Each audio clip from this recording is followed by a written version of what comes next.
जय हिंद साथियों, जय भीम, जय भारत, जय युवा समाज। मैं हूं रविकांत पटेल। साथियों, आज उत्तर प्रदेश चुनाव 2022 का रिजल्ट आ चुका है। आज उत्तर प्रदेश में पुनः भारतीय जनता पार्टी पूर्ण रूप से, पूर्ण बहुमत से विजयी हुई है और हम ये कह सकते हैं कि 2022 में फिर बीजेपी की सरकार बनने जा रही है। साथियों, मैं 2022 में बीजेपी की सरकार का हार्दिक स्वागत एवं वंदन कर रहा हूं एवं बीजेपी पार्टी के समस्त पदाधिकारियों को, समस्त नेताओं को, यहां तक कि मैं योगी आदित्यनाथ जी को, भारत प्रधानमंत्री जी को, नरेंद्र मोदी जी को, अमित शाह जी को और सभी नेताओं को मैं हार्दिक बधाई एवं शुभकामनाएं दे रहा हूं। साथियों, भारतीय जनता पार्टी सत्ता में पुनः आ गई है। हम और पूरे प्रदेश की जनता भारतीय युवा जागरूक समाज से बहुत सारी उम्मीदें लिए हुए है। पहला पॉइंट मैं आपको बताऊं, ये लोकतांत्रिक देश है। लोकतांत्रिक देश में जनता जिस भी सरकार को चुनी है, हम उसे ग्रहण कर रहे हैं, स्वीकार कर रहे हैं। हम यहाँ पे किसी बीजेपी पार्टी का कोई विरोध नहीं कर रहे हैं साथियों। लेकिन हमें भी पूरे भारतीय युवा जागरूक समाज टीम को और इस प्रदेश की समस्त जनता को इस भारतीय जनता पार्टी के नए कार्यकाल से बहुत सारी उम्मीदें हैं। मैं भी उम्मीद किए बैठा हूं, हमारा भारतीय युवा जागरूक समाज टीम भी उम्मीद किए हुए बैठा हुआ है।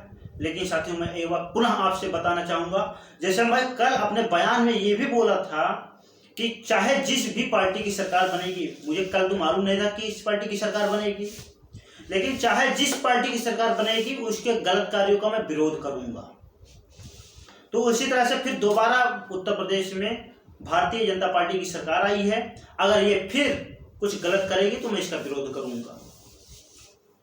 कुछ भी, कोई डर के बिना डर से हम भारतीय जनता पार्टी का विरोध करेंगे यदि वो गलत काम करेगी। तो मैं आपको बता दूं, जितना भी भारतीय जनता पार्टी जितना भी वादा की हुई है, सभी वादे का स्टेटमेंट मेरे पास सब कुछ रखा हुआ है और जिन जिन पेपरों में वो छापी गई है वो सब चीजें हम आपको दिखा सकते हैं। इस मुद्दे पे हम भारतीय जनता पार्टी से ये लिख लीजिए, जितना भी वादा इन्होंने किया है सभी वादे को यह मेरे पास नोट किया गया है। अगर इन सभी वादों में से कोई भी वादा भारतीय जनता पार्टी पूरा नहीं कर रही है, फिर हम इसके खिलाफ, भारतीय जनता पार्टी के खिलाफ हाई कोर्ट, सुप्रीम कोर्ट भी जाएंगे। अगर भारतीय जनता पार्टी जो अपना घोषणा की हुई है वो चीजें पूरा नहीं कर रही है। साथियों, ये एक पेपर की बात नहीं है, सभी पेपरों में, मतलब जिन जिन पेपरों में इन्होंने अपना घोषणा पत्र या फिर जो भी चीजें छापा है उन सभी चीजों को ये हमारे पूरा नोट किए हुए रखे हुए हैं सब चीजें। अगर ये भारतीय जनता पार्टी अपने वादे पे या अपने घोषणा पत्र पे काम नहीं कर रही है, उसे पूरा नहीं कर रही है, तो हम हाई कोर्ट क्या, सुप्रीम कोर्ट भी जाने के लिए तैयार रहेंगे। लेकिन हमारे युवाओं को, हमारे साथियों को, हमारे भाइयों के ऊपर अगर थोड़ा भी अत्याचार होगा तो हम कोई बर्दाश्त नहीं करेंगे। हमारा युवा, हमारा छात्र, हमारा भाई आज के डेट में भारत का भविष्य, आगे भारत को यही हमारा युवा, हमारा छात्र आगे ले जाने का काम करेगा। और यदि इसी के साथ में गलत होगा तो रविकांत पटेल और भारतीय युवा जागरूक समाज बैठने वाले नहीं हैं। हम पूरे एविडेंस को पूरे अपने पास रख लिए हैं, सब प्रूफ के साथ में अपने पास रखे हुए हैं, सब प्रूफ है मेरे पास। हाई कोर्ट क्या, सुप्रीम कोर्ट जाने से भी हम नहीं डरेंगे। अगर हमारे युवाओं, भाइयों को, छात्रों को, किसी को भी कोई समस्या होगी तो हम छोड़ेंगे नहीं। दूसरा पॉइंट, अभी 2022 से पहले जो रहा है भाजपा का ही शासनकाल रहा है। भाजपा युवाओं के लिए और छात्रों के लिए कुछ चीजें निकाली थी, जैसे लैपटॉप के लिए, स्मार्टफोन के लिए, मोबाइल फोन बांटने के लिए।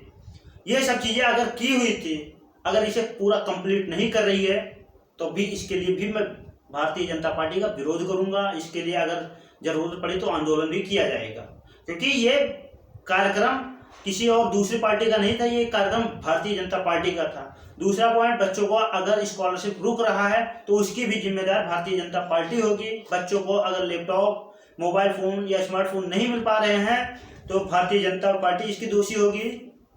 जो रोजगार की बात बोल रहे थे, रोजगार बच्चों को नहीं मिलेगा, युवाओं को नहीं मिलेगा, तो इसकी विदोषी भारतीय जनता पार्टी होगी। और जितने भी अपने घोषणा पत्र में भारतीय जनता पार्टी घोषणा की हुई, वादा की हुई है, वो पूरा नहीं करेगी, तो मैं और पूरे भारतीय युवा जागरूक समाज इसका विरोध करेंगे।